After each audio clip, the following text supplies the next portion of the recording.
Ministro Culfas, en comunicación con nosotros, así que vamos a entrevistarlo juntos, si Bueno, estás de acuerdo. dale.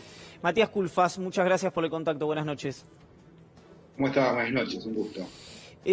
Ministro, la primera pregunta, que era una inquietud que recién conversábamos con Estefanía en virtud de los anuncios del otro día. Si la mejora a quienes tienen que liquidar es, nosotros decíamos marginal, puede ser magra, cualquier adjetivo vale. ¿Cuál es la idea del gobierno? Es decir, ¿por qué el gobierno cree que quienes tienen que liquidar lo van a hacer en virtud de las medidas anunciadas por el ministro Guzmán el día jueves? Bueno, en primer lugar, esto que fue anunciado el jueves, que es un paquete más grande, ¿no? Que tiene medidas para el agro, para la industria, construcción y otros sectores más, en realidad lo que se plantea es parte de una conversación que lleva un tiempo con el Consejo Agroindustrial argentino. Es decir, el objetivo central de estas conversaciones es llegar a una ley de desarrollo agroindustrial para toda la década, es decir, generar consensos que promuevan la inversión y más exportación y sobre todo agregar valor en origen. Hoy tenemos mucha materia prima que se exporta sin procesar y eso nos hace perder posibilidades de empleo y demás exportaciones. En ese marco surgió esta propuesta de generar una ventana con mejoras en la rentabilidad del exportador, del productor, y también recuperar el diferencial en lo que respecta al aceite, es decir, también dentro de la cadena soja, el agregado valor que tenga algún tipo de estímulo adicional. En ese marco se implementó esta medida y entendemos que genera algunos estímulos adicionales para una mayor liquidación, así fue planteado. ¿Cuáles fueron las respuestas que obtuvieron, de mínima, de los sectores que estuvieron sentados a la misma mesa? Creo que además del Consejo Agroindustrial, de la Cámara de Industria Aceitera, estaba la Cámara de la Construcción, la Cámara de Minería y la Unión Industrial, cito de memoria. Exactamente. Encontramos una respuesta muy positiva en la industria, la construcción y la minería. En el campo, lo que ustedes vieron, algunos con dudas, algunos abiertamente en contra. Hemos dicho, creemos que hay un sector minoritario pero existente que parece de otro partido, ¿no? No está preocupado por el sector en sí, sino que es más una oposición de tipo política partidaria. Pero creemos que son una minoría. La mayoría lo que está interesada es en avanzar en estas conversaciones, en discutir alternativas para el desarrollo a largo plazo. Es decir, esto lo que hablamos no es la cosecha que viene, es algo mucho más profundo que eso, que Argentina necesita pensar al sector agroindustrial como una parte central de su desarrollo. Es algo importantísimo y pensamos que en esa dirección podemos avanzar. Por eso te decía, no es tanto una cuestión del corto plazo, donde hay medidas, porque obviamente necesitamos también fortalecer la creación de divisas, pero el objetivo central es de largo plazo. Buenas noches, ministro. Estefanía Pozo lo saluda. Estaba pensando también en la batería de medidas anunciadas para la industria, que un poco es un cambio casi estructural, ¿no?, de cómo se venía pensando las exportaciones del sector industrial específicamente. ¿Esto, la expectativa es que tenga un impacto directo ahora o que tenga más un impacto a mediano plazo, sobre todo en el ingreso de divisas? Bueno, primero coincido con tu apreciación, es un cambio estructural fuerte. Nosotros veníamos con una estructura, para que se entienda, los derechos de exportación y los reintegros a las exportaciones industriales pueden ser un incentivo a agregar más valor. Es decir, si uno, por ejemplo, genera una estructura impositiva donde es menor la carga, cuanto mayor valor agregado, eso estimula más industrialización. Lo que nos encontramos en un análisis es un verdadero berenjenal de 6.000 posiciones arancelarias, productos distintos, donde los que más reintegros tenían, donde el Estado más plata ponía, era curiosamente, paradójicamente, en las materias primas industriales y no en los insumos intermedios o en los bienes finales. Esto en definitiva era un incentivo al revés, un desincentivo a industrializar. Y hemos hecho toda una armonización, un trabajo de varios meses con 6.000 productos industriales, y esto implica que ahora sí ordenamos la estructura impositiva para estimular el desarrollo industrial, que en vez de por ejemplo, exportar rollos de madera, exportemos tableros, exportemos muebles, y así con todas las cadenas productivas, desde el vino hasta el textil y la metalmecánica. Uh-huh. El resultado que esperamos con todas estas cosas no es inmediato. Sabemos que estas cuestiones implican nuevas decisiones de producción e inversión, que no es un botón que se aprieta y enseguida se resuelve, pero sí esperamos que en el mediano plazo podamos empezar a ver resultados concretos que van a significar en definitiva más inversión industrial, más industrialización, más empleo y exportaciones de mayor valor agregado. Y con respecto al mercado interno, porque podríamos pensar también que al estimular la producción industrial y la exportación podría haber alguna incidencia o relación con los precios en el mercado interno.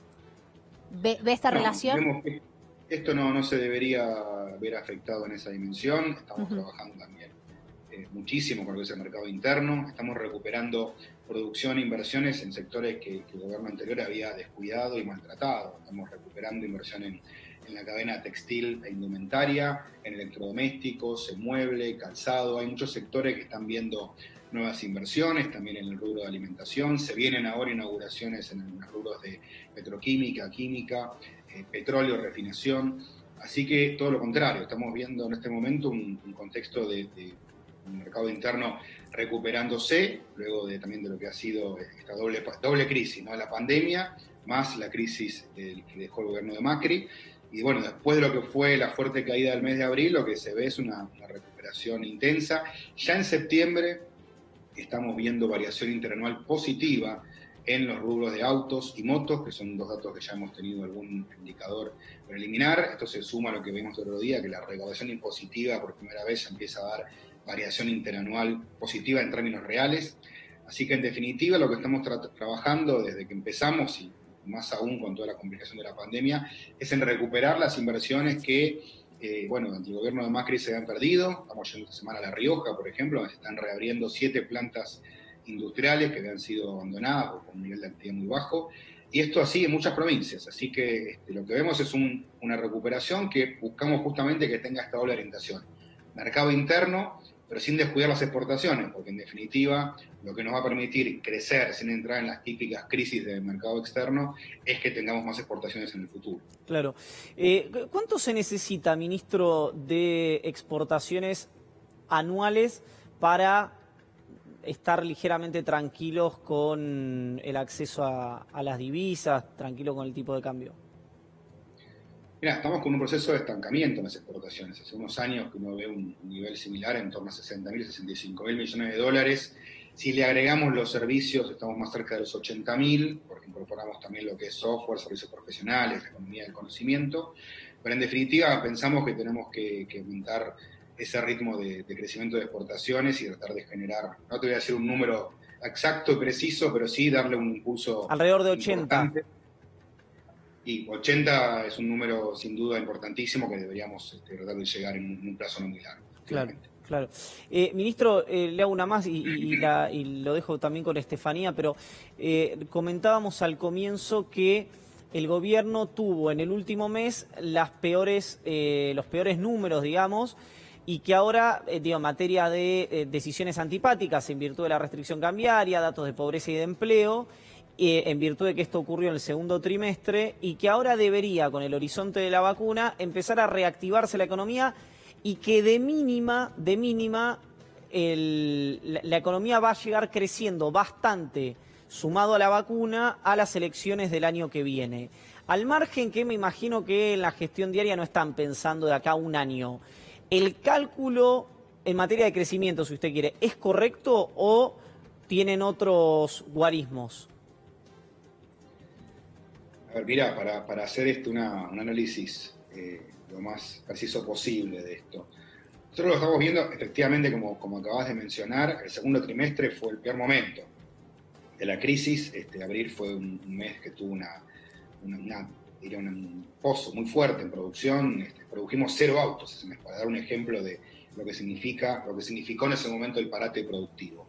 Desde ahí lo que vemos es una recuperación que se ha manifestado en forma sostenida, porque no solo es un rebote después de ese piso, sino que también empiezan a operar los estímulos positivos que hemos implementado en este gobierno, que van desde haber recuperado el crédito. Recordemos, Iván, hace un año la tasa de interés a una pyme era del 100-120%.